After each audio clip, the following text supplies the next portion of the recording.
नमस्कार प्रिय बंधुरा केमन आछो तोमरा आशा करछि तोमरा सबाई खूब भालो आछो। तो आजও একটা নতুন রেসিপি নিয়ে হাজির হয়েছি। আজ তোমাদের শেয়ার করব ছোলা দিয়ে খুব সহজ এবং হেলদি এক টিফিন রেসিপি। ব্রেকফাস্টে বা টিফিন হিসেবে এই রেসিপিটি কিন্তু দেওয়া যেতে পারে, খেতে খুবই ভালো লাগে, এতটা টেস্টি হয়। ছোলা দিয়ে যে এত সহজে তৈরি করা যায় তোমরা ভিডিওটি না দেখলে বুঝতেই পারবে না। প্রথমে আমি কিছুটা ছোলা রাত্রে ভিজিয়ে রেখেছিলাম, তো সকালবেলায় সিদ্ধ করে নিয়েছি লবণ দিয়ে। যতক্ষণ না ছোলাটা নরম হচ্ছে সিদ্ধ করে নিতে হবে। এবার কিছুটা ছোলা নিয়ে আমি মিক্সিতে দিয়ে পেস্ট করে নিলাম। তো দেখো একদম এরকম মিহি একটা পেস্ট করে নিয়েছি। এবার এর মধ্যে অ্যাড করে দিচ্ছি কুচনো একটা মিডিয়াম সাইজের পেঁয়াজ। পেঁয়াজটা যতটা সম্ভব মিহি করে কুচি করে নিতে হবে। এবার তার মধ্যে পরিমাণ মতো কাঁচা লঙ্কা কুচি বা লাল লঙ্কা কুচি করে দিতে হবে, স্বাদ অনুযায়ী অ্যাড করবে। তার সঙ্গে অ্যাড করেছি খুবই সামান্য জিরে গুঁড়ি আর খুবই সামান্য ধনে গুঁড়ি, তার সঙ্গে দিয়েছি সামান্য হলুদ গুঁড়ি। মশলার পরিমাণ যতটা কম দেওয়া যায় ততটাই ভালো। তো পরিমাণ মতো লবণটাও অ্যাড করে দিয়েছিলাম। হাত দিয়ে মিশিয়ে নিয়ে 1 চামচ দিয়ে দিলাম বেসন বাইন্ডিংয়ের জন্য। ভালো করে মিশিয়ে নেওয়ার পর মনে হলো পাত্রটা চেঞ্জ করতে হবে, তাই এরকম একটা পাত্রে নিয়ে ভালো করে মিশিয়ে নিচ্ছি। তবে একটু মুড়মুড়ে করার জন্য দিয়ে দিচ্ছি বড় চামচের 1 চামচ চালের গুঁড়ি। সব কিছু আবারও ভালো করে মিশিয়ে নেব।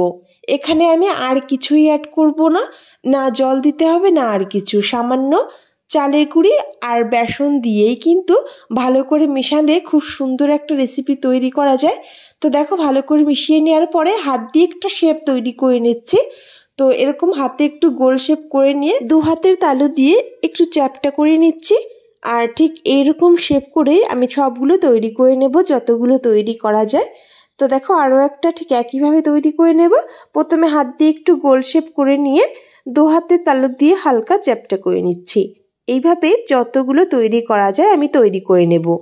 এত টেস্টি হয় বন্ধুরা, ছোলা এমনি আমাদের শরীরের জন্য খুবই ভালো। আর এত টেস্টিভাবে যদি তৈরি করা হয় বাচ্চা থেকে বড় সবাই কিন্তু ভীষণই পছন্দ করবে।